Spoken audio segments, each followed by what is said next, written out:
1. How do you quantify effectivity in this motion? Because government says they have effectivity, yet they give very little metrics to be able to convince anyone of that effectivity. Let's give you the definition of this effectivity in this motion.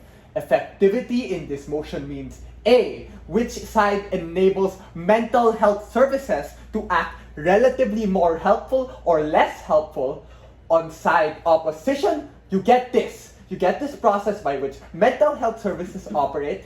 On side government, on the other hand, they never explain how it is so different from us. Only we acknowledge that people cannot just accept their trauma.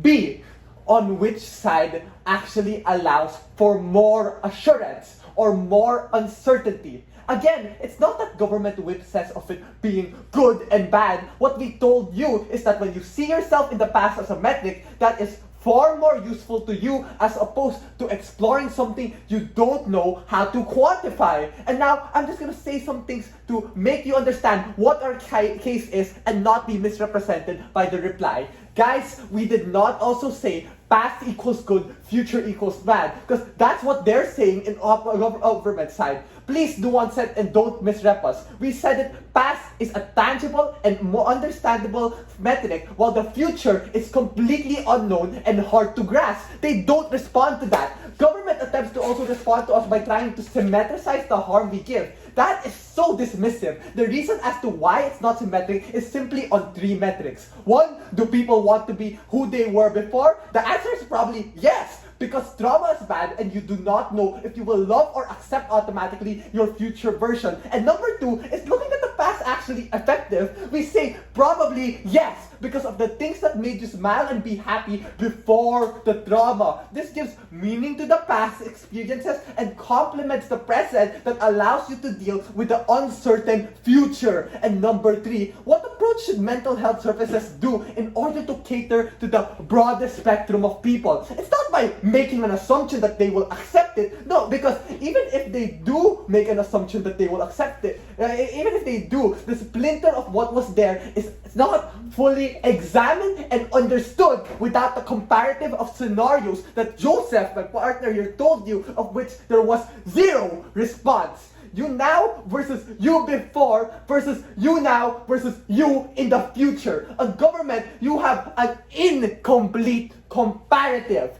And now for some rebuttals, government whip talks about the ballerina who gets severe tendon. The lens in which government looks at it assumes that the future is fine and dandy. But of course, in order to assess how much you love being in the ballerina and what motivated you, all lies in the past. Because if you jump to assume that you are all good and healed, it's the point in which you undermine and shortcut your persona, and in what point in which you undermine what being a ballerina actually meant to you. Do you know what makes this more meaningful? Looking to what you got into it as a child, looking at what motivates you 720 degrees, turn amidst it being painful. Looking at your troupe and the faces of the people you dance with, remembering that the faces of those who you love in the audience, and we on up have a longer time with more memories and data to ascribe the meaning that you are fighting for. Let's talk about also social movements. Something that was just added last minute to the government whip, because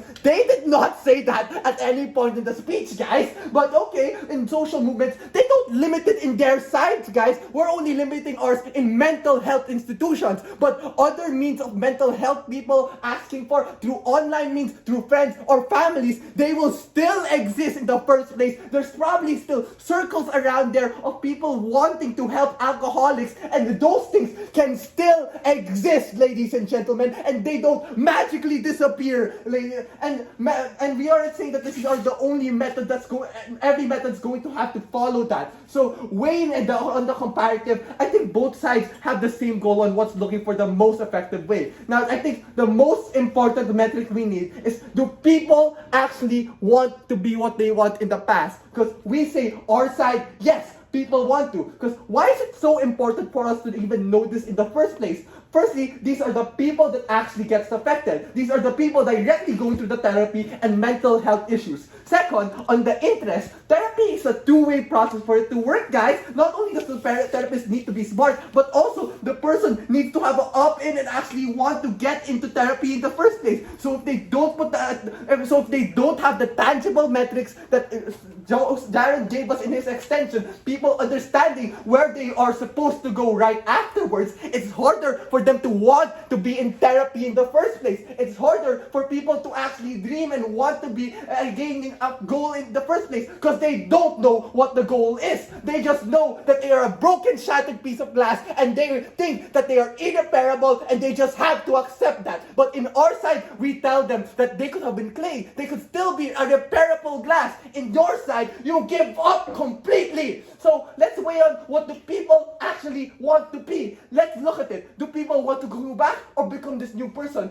Put yourself in a person that just got raped, a person that came from war, a person that has gone through emotional abuse. They realize now that they are unable to do anything at the moment, unable to go back to their habits, unable to talk to their friends as much, and more secluded, and life just sucks for them. You're telling me that, oh, I want a new future, a new start. That's what I've been fighting for. No, what they want is what once they had, the past that they lived in, and the people that they once cared for, fully connected again. This is more likely to happen in our side, and this is something that's tangible, understandable, reachable. In their side, you don't even know what you are aiming for. You are just hoping. You are just thinking that, oh, something will eventually happen when I understand that I've been a victim of rape, I've been a victim of murder, I've been a victim of murder, my family is a victim of murder, and all that stuff. You realize that you are this is why Jared's extension of us needing to know what will be the goal is so important, because credibility makes people believe it more, makes people to focus on and stay in treatment in the first place. This is the prerequisite for people to actually start solving their problems and go through the proper means for them to heal, ladies and gentlemen. So when Gov asserts to us that, oh, people don't want to go back to the past, no, we proved to you, we told you their perspective, and they are completely lying. So never have I been more proud to oppose this debate. Thanks.